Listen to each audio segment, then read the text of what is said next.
হয়েছে 7 tectonic plates create the mountain range on earth. কোরআনের মধ্যে বিজ্ঞান আছে না নাই? অভাব নাই। কয়টা শুনবেন? সে একটা বই লিখেছে, from the brief history of time, a brief history of time from big bang two black hole.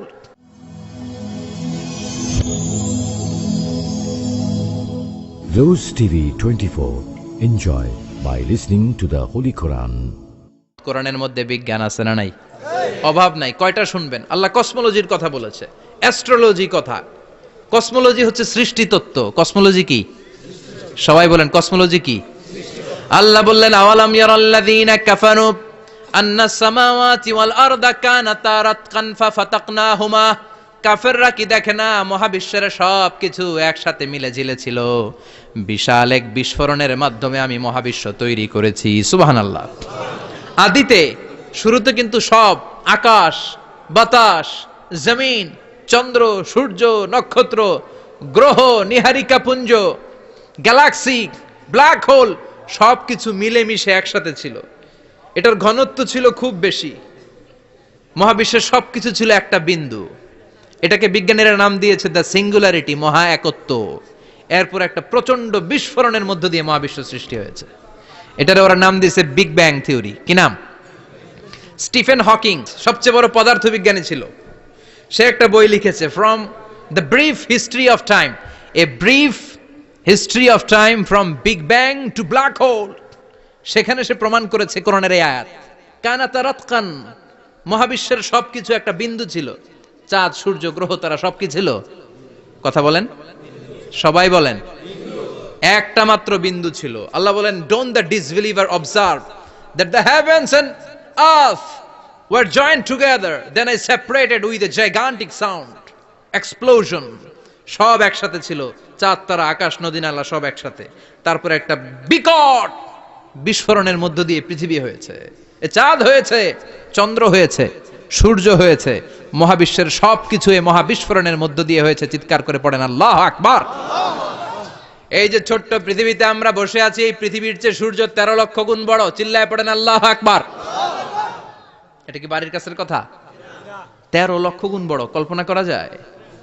তার মানে কি সূর্যই সবচেয়ে বড়? না, সূর্যের চেয়ে অনেক বড় বড় তারা আছে। ব্যাটেল জিউস নামে একটা তারা আছে মহাকাশে, যেটা যে সূর্য পৃথিবীর চেয়ে 13 লক্ষ গুণ বড়। এই ব্যাটেল জিউস তারা সূর্যের চেয়ে 33 কোটি গুণ বড়। এই ব্যাটেল জিউস তারাটাই কি সবচেয়ে বড়? না, এর চেয়েও কত বড় তারা যা আছে কোনো হিসাব নাই। এরকম বিশাল বিশাল তারা ঘুরতে ঘুরতে মাওয়াকিউন নুজুম, ব্ল্যাক হোল নামে একটা রেঞ্জ আছে। এই রেঞ্জের মধ্যে যদি ঢুকে যায়, ছোট্ট বাচ্চার মুখে চকলেট দিলে বাচ্চা যেমনি চকলেট চুষে খেয়ে ফেলে, এই বিশাল বিশাল তারাগুলো ব্ল্যাক হোলের মধ্যে ঢুকলে এক মুহূর্তের মধ্যে নিঃশেষ হয়ে যায়। চিল্লায় পড়েন আল্লাহু আকবার। এজন্য আল্লাহ বললেন, ফালা উকসিমু বিমাওয়াকিউন নুজুম, এই তারকা নিঃশেষ হওয়ার যে জায়গাটা, এই জায়গার কসম আমি কোরআনের মধ্যে খেলাম। এই ব্ল্যাক হোলের রেঞ্জের ভেতরে তারা আসলে মুহূর্তের মধ্যে নিঃশেষ বানিয়ে দেয় কে? একটা তারার চেয়ে আরেকটা তারা বড়। এরকম হাজার কোটি তারা মিলে আমাদের গ্যালাক্সি। এই গ্যালাক্সির নাম হচ্ছে মিল্কি ওয়ে। কি নাম? আমাদের গ্যালাক্সির নাম কি? সবাই বলেন তো। Milky Way. কি নাম? এরকম একটা গ্যালাক্সি না, লক্ষ কোটি গ্যালাক্সি আছে। আমাদের গ্যালাক্সির পরে সবচেয়ে কাছের গ্যালাক্সির নাম অ্যান্ড্রোমেডা। কি নাম? এই অ্যান্ড্রোমেডা গ্যালাক্সি আমাদের গ্যালাক্সি থেকে 2.5 মিলিয়ন লাইট ইয়ার দূরে, মানে 25 লক্ষ লাইট ইয়ার। সুবহানাল্লাহ কইবেন না? আলোর গতি হচ্ছে পৃথিবীতে সবচাইতে বেশি বর্তমান সময় পর্যন্ত, জানেন? সেকেন্ডে কত মাইল? 1,86,000 মাইল। এক সেকেন্ডে আলো ছুটে 1,86,000 মাইল বেগে। এত বেগের কোন প্লেন বা রকেট নিয়ে যদি আপনি আমাদের গ্যালাক্সি থেকে মিল্কি ওয়ে থেকে অ্যান্ড্রোমেডাতে যেতে চান, তাহলে আপনার 25 লক্ষ বছর লেগে যাবে। সুবহানাল্লাহ বাড়িতে যায় বললেন। এরপর আল্লাহ বললেন, ওয়াস সামাআ বানাইনাহা বিআইদিন ওয়া ইন্না লামুসিউন, আকাশ আমি বানালাম, গ্যালাক্সি আমি বানালাম, বানানোর পর থেকে সবগুলোর আমি প্রশস্ত করতে শুরু করে দিলাম। সব ছিল ক্ষুদ্র, একটা বিন্দুর মধ্যে আমি বিস্ফোরণ করলাম একটা আওয়াজ দিয়ে। আওয়াজটা ছিল কুন। আওয়াজটা ছিল কি? জোরে কন, আবার কন। কুন ফায়া ইন্নামা আমরুহু ইযা আরাদা শাইআন আন ইয়াকুলা লাহু কুন ফায়াকুন। আল্লাহ যখন কিছু করতে চান শুধু বলেন কুন, শুধু বলেন বি, কুন মানে বি, ইট ওয়াজ, এটা হয়ে যায়। হাও বলতে দেরি।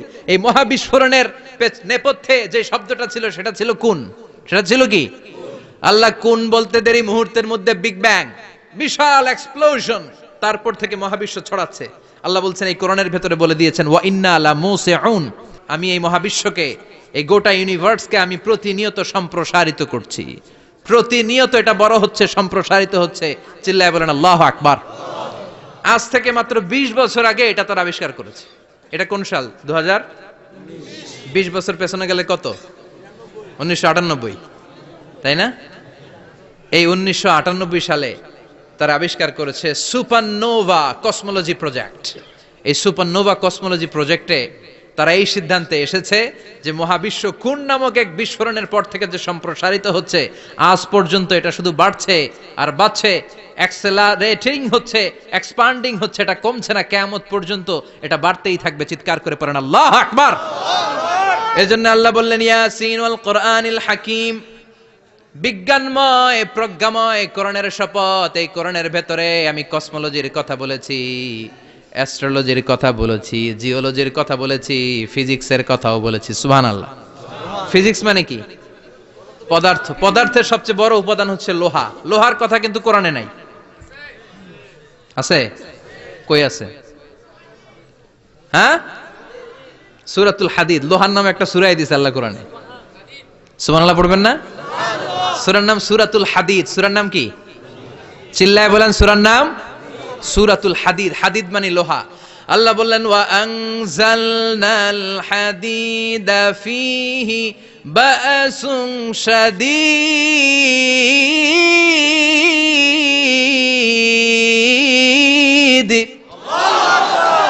ওয়া আনজালনাল হাদিদ ফীহি বা'সুন শাদীদ, আমি লোহা নাজিল করলাম আর লোহার ভেতরে আমি ভয়ঙ্কর শক্তি ঢুকাইয়া দিলাম। সুবহানাল্লাহ। ফিহি মানাফিউ লিন-নাস, লোহার ভেতরে মানুষের জন্য অনেক কল্যাণ আছে। সুবহানাল্লাহ। লোহা ছাড়া পৃথিবীতে কিছু হয়? আংটি বানাতে লোহার দরকার আছে না নাই? ঘড়ি বানাতে, গাড়ি বানাতে, বাড়ি বানাতে, মোবাইল বানাতে, হেলিকপ্টার, প্লেন, রকেট, মাইকের স্ট্যান্ড। সুবহানাল্লাহ কোন? এমন কোন জিনিস নাই যেটার মধ্যে লোহা লাগে না। এজন্য আল্লাহ বললেন এই লোহার নামে আমি একটা সূরা ডেডিকেট করলাম, ওয়া আনজালনাল হাদিদ ফিহি বা'সুন শাদীদ, আমি লোহাকে নাজিল করেছি। আল্লাহ বলেছেন, খেয়াল করে শব্দটা শুনেন, ওয়া আনজালনাল হাদিদ, আমি লোহাকে উপর থেকে নাজিল করেছি। কি করেছি? কথা বলেন। তার মানে লোহা পৃথিবীতে ছিল না, নাজিল করছে কে? আল্লাহ। লোহা পৃথিবীতে ছিল? পৃথিবীতে ছিল। পৃথিবীতে থাকলে নাজিল করবেন কেন? এই যে কোরআনটা পৃথিবীতে আগে ছিল, নাজিল করছে কে? আল্লাহ। কোন ফেরেশতাকে দিয়ে? সাইয়েদনা জিবরাইল। কোন নবীর উপর? বিশ্বনবী মুহাম্মদুর রাসূলুল্লাহ। আল্লাহু আকবার। তার মানে ওহি পৃথিবীতে ছিল না, আল্লাহ উপর থেকে নাজিল করেছেন। নুজুল মানে উপর থেকে নিচের দিকে আসা। এই নুজুল শব্দ ব্যবহার করে আল্লাহ বললেন ওয়া আনজালনাল হাদিদ, লোহাকে আমি নাজিল করেছি। তার মানে লোহা পৃথিবীর উপাদান নয়, লোহা এসেছে উপর থেকে। কোন সুবহানাল্লাহ। বিজ্ঞানীরা, পদার্থবিদ যারা গবেষণা করে এটাই পেয়েছেন, লোহা আসলে পৃথিবীর না। লোহা পৃথিবীতে উৎপাদন করা হয় নাই। লোহার যে মলিকিউল, অণু আছে, লোহার একটা অণু তৈরি করার মতো ক্ষমতা পৃথিবীর নাই। ইভেন এই সৌরজগতের কোনো কিছু নাই। সূর্যের তাপেও লোহা তৈরি হতে পারে। লোহার ছোট্ট একটা অণু তৈরি করতে কমপক্ষে 1 কোটি ডিগ্রি সেলসিয়াস তাপের প্রয়োজন হয়। তার মানে এটা পৃথিবীর কোনো উপাদান নয়, এটা আনজালনাল হাদিদ। আল্লাহ বলেন মহাবিস্ফোরণের কারণে গলিত অন্য কোনো তারার ভেতর থেকে লোহার উপাদান আমি পৃথিবীর ভিতরে এনে ঢুকিয়ে দিয়েছি। তার মানে পদার্থের কথা কোরআনে আছে না নাই? সুবহানাল্লাহ কইবেন না? এরপরে বায়োলজির কথা আছে না নাই? বায়োলজিক্যাল অ্যাসপেক্ট অফ মাউন্টেইনস, কেমন করে পাহাড়ি রেঞ্জ তৈরি হলো, আছে না নাই? ওয়াজআলনাল জিবালা আওতাদা, পাহাড়কে আমি পেরেক মেরে দিয়েছি। ওমিয়া কাঠের ভেতরে যখন পেরেক মারেন, পেরেকের বেশিরভাগ অংশ কাঠের ভেতরে ঢুকে যায়, উপরে দেখা যায় সামান্য, ঠিক কিনা? তো লোহা যদি আল্লাহ পেরেক মারেন, উপরে যা দেখা যায় এটা সামান্য, আসল পাহাড় তো মাটির নিচে। সুবহানাল্লাহ কইবেন না? আসল পাহাড় কোথায়? পেরেক যদি কাঠের মধ্যে ঢুকিয়ে দেন, পুরো পেরেকটা কাঠে ঢুকে যায় না, উপরে দেখা যায় কদ্দুর? সামান্য। পাহাড়ের যা আপনি দেখেন এটা তো পেরেকের মাথা, পুরো পাহাড়টা আল্লাহ জমিনের ভেতরে গেড়ে দিয়েছেন। চিল্লায় পড়েন আল্লাহু আকবার। আবার আল্লাহ বললেন অমিনাল জিবালি জুদাদুম বিদু ওয়া হুমরুম মুখতালিফুন আলওয়ানু, আছে না নাই? ওয়া গারাবিবু সুদ, আল্লাহ বলেন নানা রঙের পাহাড় পর্বত মহাবিশ্বে আমি তৈরি করেছি। কোন পাহাড় হচ্ছে রক্তিম বর্ণের, কোন পাহাড়কে বানিয়েছি আমি কৃষ্ণ বর্ণের, কোন পাহাড়কে বানিয়েছি আমি শুভ্র বর্ণের, কোন পাহাড়ের রং কালো, কোনটা সাদা, কোনটা নীল, আছে না নাই? মহাবিশ্ব যখন তৈরি হয়েছে পৃথিবীর মধ্যে 7টা টেকটনিক প্লেট তৈরি হয়েছে। 7 tectonic plates create the mountain range on earth. পৃথিবীতে এই পাহাড় তৈরির কারণ হচ্ছে 7টা প্লেট, এগুলোরে 7 টেকটনিক প্লেট বলে। এই প্লেটগুলোর কারণে পৃথিবীতে এই রং বেরঙের পাহাড় তৈরি হয়েছে। কত রঙের যে পাহাড় আছে, আরব বিশ্বে পাথরের পাহাড়, বাংলাদেশে মাটির পাহাড়, ব্রুনাই, সিঙ্গাপুর, ইন্দোনেশিয়াতে যদি যান আরেক ধরনের পাহাড়। চায়নার একটা শহর আছে গানজু সিটি, কি নাম? এই গানজু সিটিতে একটা পাহাড় আছে রেইনবো মাউন্টেন, ওখানে 7 রঙের পাহাড় পাওয়া যায় এক জায়গায়। সুবহানাল্লাহ কইবেন না? রেইনবো মানে কি? রংধনু। রংধনুর কয় রং? কথা কন। ছোটবেলা আমরা মুখস্থ রাখতাম বেনিয়া সহকলা, বেতে বেগুনি, নিতে নীল, আতে আসমানি, শতে সাদা, হতে হলুদ, কতে কালো, লাতে লাল। সুবহানাল্লাহ নাই? মনে রাখার কি অসাধারণ পদ্ধতি। তো এই রেইনবো মাউন্টেন, রংধনুর 7 রঙের পাহাড় এক জায়গায় পাওয়া যায়। এখানে সাদা পাহাড়, এখানে সবুজ পাহাড়, এখানে নীল পাহাড়, ওখানে লাল পাহাড়, এখানে কালো পাহাড়। এই চায়নার গানজু সিটিতে আল্লাহ তাআলা 7 রঙের পাহাড় এক জায়গায় রেখেছেন। চিৎকার করে বলেন আল্লাহু আকবার। তার মানে বায়োলজির কথাও কোরআনের ভেতরে আছে না নাই? এরপর আল্লাহ বললেন কেমন করে আকাশ থেকে আমি পানি নাজিল করে, এটাও কোরআনে আছে না নাই? আমরা ছোটবেলা পড়েছি ওয়াটার সাইকেল, হাইড্রোলজিক্যাল সাইকেল, কেমন করে সূর্যের তীব্র তাপ সাগর থেকে পানিকে জলীয় বাষ্প করে উপসে নেয়, উপরে নিয়ে সেটাকে পুঞ্জীভূত করে দেয়, ঘনীভূত করে দেয়, মেঘ হয়ে যায়, সেখান থেকে ঝিরিঝিরি ঝিরিঝিরি বৃষ্টি পড়ে, আছে না নাই? আর ওই বৃষ্টির গান আমরা গাই, এই বৃষ্টি ভেজা রাতে তুমি চলে যেও না। ওই বৃষ্টি পেয়ে আল্লাহর কাছে দোয়া করে না। বিশ্বনবী বলেন রহমতের বৃষ্টির নিচে দাঁড়িয়ে কেউ যদি হাত তুলে দোয়া করে, ওই দোয়া কবুল করে কে? আবার আকাশের মধ্যে মেঘের ঘনঘটা দেখলে বিশ্বনবী পেরেশান হয়ে যেতেন, হয়রান হয়ে যেতেন, আর আল্লাহর কাছে বলতেন আল্লাহ এই মেঘ দিয়ে তুমি আমাদেরকে আযাব দিও না, তুমি আমাদেরকে গজব দিও না, তুমি আমাদেরকে শেষ করে দিও না, এই মেঘ থেকে তুমি আমাদেরকে রহমতের বৃষ্টি দাও। পড়ে না আমিন। বৃষ্টি দেখলে বিষ্ণু বলতেন আল্লাহুম্মা সাইয়িবান নাফিআ, ইয়া গাউসু আগিসনা গাউসান মুগীসান মারিআন মারিআন নাফিআন গায়রা দার আজিলান গায়রা আজিল। হে আল্লাহ এই বৃষ্টি থেকে তুমি ঠান্ডা রহমতের পানি দাও। কি দাও? আল্লাহ মেঘে দে পানি দে, ছায়া দে রে তুহু, আল্লাহ মেঘে দে। পড়েন পড়েন, আল্লাহ মেঘে দে পানি দে, ছায়া দে রে তুহু, আল্লাহ মেঘে দে। এই ওয়াটার সাইকেলের কথা আল্লাহ বলেছেন। আলম তারা আন্নাল্লাহ ইউসজি সাহাবান, কাফের নাস্তিক যেগুলো সমাজের আবর্জনা খড়কুটা, ওরা কি দেখে না কেমন করে আমি বাতাসকে জলীয় বাষ্প করে আকাশে তুলি, বায়ুমণ্ডলে নিয়ে যাই, সুম্মা ইউআল্লিফু বাইনাহুম, জলীয় বাষ্পগুলারে তখন আমি ঘনীভূত করি, সুম্মা ইয়াজআলুহু রুকামান, এরপরে আমি মেঘে পরিণত করি, ফাতারাল ওয়াদকা ইয়াখরুজু মিন খিলালিহি, তারপর মেঘের ভেতর থেকে ঝিরিঝিরি ঝিরিঝিরি বৃষ্টি নাজিল করে কে? আবার আল্লাহ বললেন পানি থেকে আমি পৃথিবীর সব প্রাণগুলারে বানালাম, ওয়াজআলনা মিনাল মাই কুল্লা শাইইন হাইয়া ফালা ইয়াকিলুন, পানির ভেতর থেকে সব প্রাণের উৎপত্তি পৃথিবীর মধ্যে ঘটিয়ে দিয়েছে কে? বিজ্ঞানীরা স্বীকার করেছে পৃথিবীতে যত প্রাণ পাওয়া যায়, যত প্রাণের ব্লুপ্রিন্ট পাওয়া যায় সব এসেছে পানি থেকে। চিৎকার করে বলেন কোথা থেকে? পানি নাই তো প্রাণ নাই, পানিও আছে প্রাণও আছে। কোন সুবহানাল্লাহ। বিজ্ঞানীদের ধারণা, তারা ধারণা করে বলেছে পৃথিবীর প্রথম প্রাণের নাম হচ্ছে অ্যামিবা। কি নাম?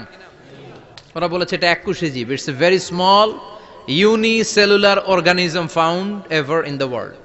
পৃথিবীতে পাওয়া প্রথম এককোষী প্রাণীর নাম হচ্ছে অ্যামিবা।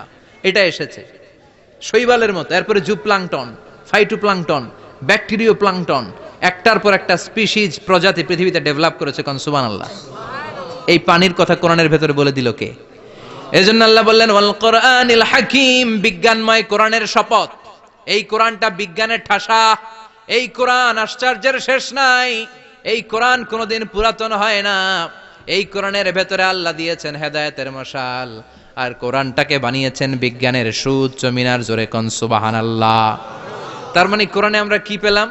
দুধের কথা পেলাম, মধুর কথা পেলাম, কিভাবে ডায়েট করবেন সেটা আমরা পেলাম, আমরা কসমোলজি পেলাম, অ্যাস্ট্রোলজি পেলাম, বায়োলজি পেলাম, ফিজিক্স পেলাম, ওয়াটার সাইকেল পেলাম। এবার পাতালপুরীর কথার দরকার আছে না নাই? পৃথিবীর একেবারে গভীরতম গভীরে কি আছে? এটা কিন্তু কোরআনে নাই, আছে। পৃথিবীর মাঝখানে যে উত্তপ্ত লাভা আর আগুন, এটা আপনারা জানেন? পৃথিবীর উপর দিয়ে আমরা ঠান্ডা পৃথিবীতে ঘুরে বেড়াই, কিন্তু এর ভিতরে কিন্তু আগুন, লাভা। আল্লাহ কোরআনের মধ্যে ফুটন্ত টকবগে সাগরের কসম খেয়েছেন। আল্লাহ বলেছেন ওয়াল বাহারিল মাসজুর।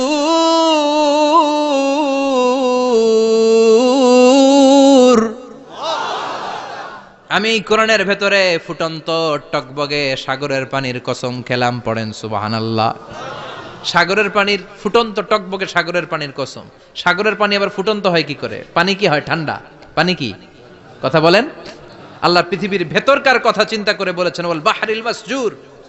ইউনাইটেড স্টেটস অফ আমেরিকার নেভাল একাডেমির সায়েন্টিস্টরা এই আয়াতের উপর রিসার্চ করেছে যে সাগরের ভেতরে আবার এই ঠান্ডা পানির ভেতরে আবার উত্তপ্ত আগুনের লাভা আসলো কোত্থেকে। রিসার্চ করার জন্য তারা সাগরের ভেতরে পাইপ ঢুকিয়েছে।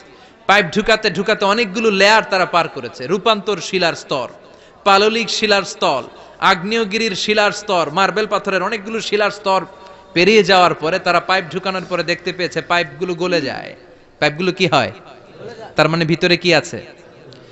গত কয়েক মাস আগে জাপানে কিছু জিওলজিস্ট, ভূতত্ত্ববিদ, তারা গবেষণা করে পৃথিবীর এক মাথা থেকে আরেক মাথায় যেতে চাচ্ছে, মানে প্রতিপাদ স্থান।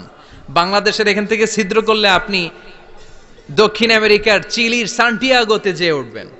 কথা বুঝতে পেরেছেন? তার মানে বাংলাদেশের প্রতিপাদ স্থান হচ্ছে দক্ষিণ সাউথ আমেরিকার চিলির সান্টিয়াগো। আবার ইন্ডিয়া থেকে ছিদ্র করতে করতে পৃথিবীর আরেক মাথা দিয়ে উঠবেন। সুবহানাল্লাহ বলেন। এটা তারা শুরু করেছে কিন্তু এখনো সফল হয় নাই। ইউএস এর নেভাল একাডেমির সায়েন্টিস্টরা পাইপ ঢুকাতে ঢুকাতে দেখে একটা পর্যায় শেষে পাইপ আর ঢুকানো যায় না।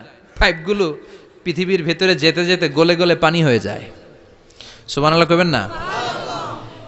এই রিসার্চ প্রজেক্টের যিনি চিফ, উনি বললেন bring the water proof pipe from America. America থেকে ওয়াটার প্রুফ পাইপ নিয়ে আস। আমার এমন পাইপ লাগবে গবেষণা করার জন্য যে পাইপ আগুনে জ্বলে না। ওয়াটার প্রুফের মধ্যে আগুন লাগালে আগুন ধরবে? বুলেট প্রুফে বুলেট মারলে বুলেট ঢুকবে? মাননীয় প্রধানমন্ত্রী শেখ হাসিনা যে গাড়িতে করে চড়ে, এটা বুলেট প্রুফ কার? গুলি মারলে ঢুকবে? আবার গুলি মারতে যায় না, 14 গোষ্ঠী উদ্ধার করে ছাড়বে আপনার, খবরদার। তো আমেরিকা থেকে ফায়ার প্রুফের পাইপ নিয়ে আসা হলো। নেভাল একাডেমির চিফ সায়েন্টিস্ট পাইপ ঢুকাতে আরম্ভ করলেন। ঢুকাতে ঢুকাতে পৃথিবীতে কিন্তু অনেকগুলো স্তর আছে। এই যে বালু মাটি, সব কিন্তু বালু মাটি নয়। আপনি খুঁড়তে খুঁড়তে পেয়ে যাবেন পাললিক শিলা, এরপরে রূপান্তরিত শিলা, এরপরে মার্বেল পাথরের শিলা, এরপরে শুরু হবে গরম আগ্নেয়গিরির শিলা। ওই শিলার ভেতরে এমন আগুন আল্লাহ রেখেছে, ওই নেভাল একাডেমির সায়েন্টিস্টরা ফায়ার প্রুফের পাইপ ঢুকাতে ঢুকাতে একটা লেভেল যাওয়ার পরে দেখে যে ফায়ার প্রুফের পাইপও গলে গলে মুহূর্তে পানি হয়ে যায়। তার মানে ভেতরে এমন আগুন আল্লাহ রেখেছে, ওই আগুনের তুলনায় পৃথিবীর আগুনের মতো নয়। ওই আগুনটাই জাহান্নামের আগুন। আবার বিজ্ঞানীরা গবেষণা করে ওই আগুনের মধ্যে মানুষের চিৎকার শুনেছে। এজন্য হাদিসে এসেছে আল্লাহর ওলিরা, মুমিন বান্দারা মারা গেলে তাদের রূহগুলো আকাশে চলে যায়, ইল্লিনে চলে যায়। আর কাফের মুশরিক আর নাস্তিকগুলো মারা গেলে তাদের আত্মাগুলো পৃথিবীর মাঝখানে সিজ্জিনে চলে যায়। ওই সিজ্জিনের ভেতরে আগুন আছে না নাই? চিল্লায় বলেন। তার মানে পাতালপুরীর কথাও আছে, সাগরের কথাও আছে, আকাশের কথাও আছে। কেমন করে দুনিয়াতে আমরা আসলাম সেটাও আছে। এমব্রয়োলজি, ভ্রূণ তত্ত্বের কথা কোরআনে আছে না নাই? পৃথিবীতে আল্লাহ কয়েক সিস্টেমে মানুষ বানালেন। সৈয়দনা আদমকে বানালেন, মাও নাই বাবাও নাই। সৈয়দনা আদম আলাইহিস সালামের বাবার নাম কি? মায়ের নাম কি? মাও নাই বাবাও নাই। আবার সৈয়দনা ঈসা আলাইহিস সালামকে আল্লাহ তৈরি করলেন, শুধু মা আছে বাবা নাই। আবার আমাদের সবাইকে আল্লাহ বানালেন, মাও আছে বাবাও আছে। ঠিক কি না? এরপরে ছোট্ট এক ফোঁটা নাপাক থেকে আল্লাহ আমাদেরকে বানালেন। এই এক ফোঁটা বীর্যের মধ্যে যে প্রাণ আছে, এটা দুইজন বিজ্ঞানী আবিষ্কার করেছে। লিয়েন হুক মাইক্রোস্কোপ যন্ত্র দিয়ে তারা বীর্যের মধ্যে, স্পার্ম ড্রপের মধ্যে গবেষণা করে পেয়েছে যে ওখানে কি যেন নড়ে, ওই এক ফোঁটা ড্রপের মধ্যে কি যেন নড়ে। সেখান থেকে ওরা আবিষ্কার করেছে এই স্পার্মের ভেতরে, শুক্রাণুর ভেতরে প্রাণের অস্তিত্ব আছে। এক ফোঁটা স্পার্মে, এক ফোঁটা বীর্যের মধ্যে 20 কোটি যদি শুক্রাণু না থাকে, ওই স্পার্ম থেকে আল্লাহ বেবি দেয় না, সন্তান দেয় না। সুবহানাল্লাহ কোন? এজন্য আল্লাহ বললেন, হাল আতা আলাল ইনসানি হিনুম মিনাদ দাহরি লাম ইয়াকুন শাইআম মাযকুরা। ও মানুষ, কেন এত অহংকার করো? নজর করে তোমার জীবনের শুরুটার দিকে একটু তাকাও। কি ছিলা তুমি? এক ফোঁটা নাপাক পানি, একটা স্পার্ম ড্রপ থেকে এসেছো। ইয়াখরুজু মিন বাইনিস সুলবি ওয়াত তারায়েব, বাবার পৃষ্ঠদেশ থেকে মায়ের গর্ভদেশের মধ্যে তোমাকে নিয়ে গেল কে? সেখান থেকে ফি যুলুমাতিন সালাস, 3টা প্যাকেট দিয়ে মায়ের পেটের মধ্যে তোমাকে প্রিজার্ভ করলো কে? আল্লাহ প্রত্যেকটা স্টেজ কোরআনে বলে দিয়েছেন। ফি যুলুমাতিন সালাস, 3টা অন্ধকার প্রকোষ্ঠে আল্লাহ আমাদেরকে প্রিজার্ভ করেছেন। মায়ের ফুলের একটা প্যাকেট, মায়ের জরায়ুর একটা প্যাকেট, আবার মায়ের পেটের একটা প্যাকেট। ওই প্যাকেটের ভিতরে পৃথিবীর কোন কবিরাজের কবিরাজি কাজে লাগছে? ডাক্তারের ডাক্তারি? কোন কবিরাজ আম করে খাওয়াইছে? চিল্লায় বলেন তিনি কে? এরপর আল্লাহ বললেন ফি যুলুমাতিন সালাস, ওটা অন্ধকার ছিল। যেই টেম্পারেচারে রাখলে তুমি সুস্থ থাকবা, যেই টেম্পারেচারে রাখলে তুমি আস্তে আস্তে বড় হতে পারবা, সেখানে আমি রাখলাম। সেখান থেকে আমরা হয়ে গেলাম জিমেট, সেখান থেকে জাইগট, তারপরে ইমব্রয়ো, তারপরে ফেইটাস, ল্যাটার স্টেজ। প্রথমে ছিলাম ইনিশিয়াল স্টেজ, তারপরে ল্যাটার স্টেজ, আমরা বড় হতে লাগলাম। আল্লাহ আমাদেরকে হার্ট দিলেন, সিস্টনিক ডায়াস্টনিক, অলিন্দ নিলয় শুরু হয়ে গেল। রুহুর ফুৎকার আমাদের হৃদয়ে ভরে দিল কে? আল্লাহ আমাদেরকে স্কেলিটন দিলেন, কঙ্কাল, স্পাইনাল কর্ড দিলেন, আমাদের স্কাল দিলেন, মাথার খুলি দিলেন, লাঞ্চ দিলেন, ফুসফুস দিলেন, গল ব্লাডার দিলেন। যেখানে যেটা ঠিক যেমন ভাবে দেয়া দরকার মায়ের পেটে থাকতেই সেটা দিয়ে দিয়েছে কে? আল্লাহ। এরপর 8 মাস আমরা মায়ের পেটে মারে কষ্ট দিলাম। ওই মুহূর্তে আমার মা আমার জন্য যতটা কষ্ট করেছে পৃথিবীর কেউ ওই খবর রাখে না। জোরে কোন ঠিক কিনা? বোঝা হয়ে গিয়েছিলাম, একটা বস্তা। আমরা প্রত্যেকে মায়ের পেটে ছিলাম একটা কি? এই বস্তা নিয়ে আমার মা খেতে যেত, ঘুমাতে যেত। এই বস্তাটা পেটে করে আমার মা রান্নাঘরে রান্না করত, একদিনও রান্না বন্ধ হয় নাই। এই বস্তাটা নিয়ে আমার মা টয়লেটে যেয়ে বসতে পারতো না। 8 মাস এরকম কষ্ট করেছে। এজন্য মায়ের মনে কষ্ট দিলে আল্লাহ রোষ কেঁপে যায়। মায়ের কাছ থেকে দোয়া নেওয়ার দরকার আছে না নাই? মায়ের মনে কষ্ট দিবেন? মায়ের সাথে বেয়াদবি করবা কেউ? মায়ের থেকে দোয়া নেওয়ার দরকার আছে না নাই? মা যার নাই সে জানে মা না থাকার কি জ্বালা। চিল্লা এখন ঠিক কিনা? যখন রাত্রি নিঝুম, এই চোখে ঘুম, একলা শূন্য ঘরে, তোমায় মনে পড়ে মাগো, তোমায় মনে পড়ে। যখন রাত্রি নিঝুম, এই চোখে ঘুম, একলা শূন্য ঘরে, তোমায় মনে পড়ে মাগো, তোমায় মনে পড়ে। ঠিক কিনা? এজন্য এই মায়ের জন্য দোয়া করার দরকার আছে না নাই? আল্লাহ বললেন 8 মাস 9 মাস মায়ের পেটের ভেতরে ছিলা, তারপরে দুনিয়ার বুকে তোমারে আনলো কে? ছোট্ট নাপাক ছিলাম, এই ছোট্ট এক ফোঁটা পানি থেকে আমাদেরকে বড় করছে কে? আল্লাহ। তার মানে এমব্রয়োলজি, ভ্রূণ তত্ত্বের কথা কোরআনের ভেতরে আছে না নাই? সে আল্লাহ বললেন ইয়াসিন ওয়াল কোরআনিল হাকীম ইন্নাকা লামিনাল মুরসালিন আলা সিরাতিম মুস্তাকিম। সুবহানাল্লাহ পড়েন।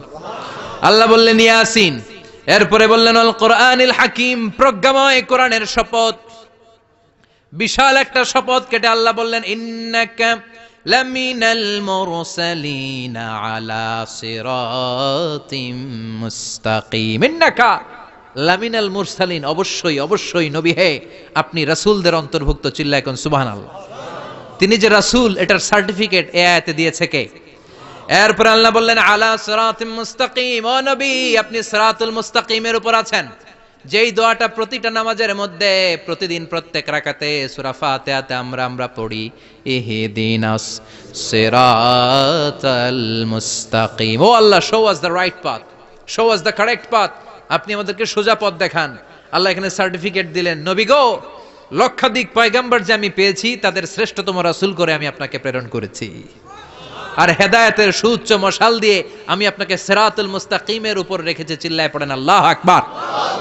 এই জন্য বিজ্ঞানময় কোরআনের সাথে নিজেদের সম্পর্ক বাড়ানোর দরকার আছে না নাই?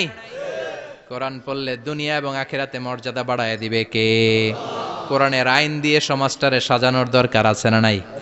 কোরআন দিয়ে আমাদের সমাজটা সমৃদ্ধ হোক আমরা চাই কি চাই না?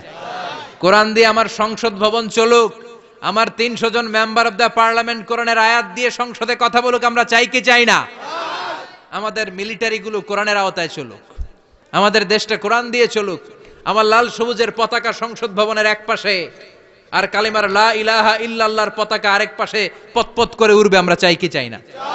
সেজন্য কোরআনের সাথে আমাদের সম্পর্ক বাড়াতে হবে, নিজে কোরআন পড়তে হবে, কোরআন বুঝতে হবে, কোরআনের উপর আমল করতে হবে। রাজি আছেন তো?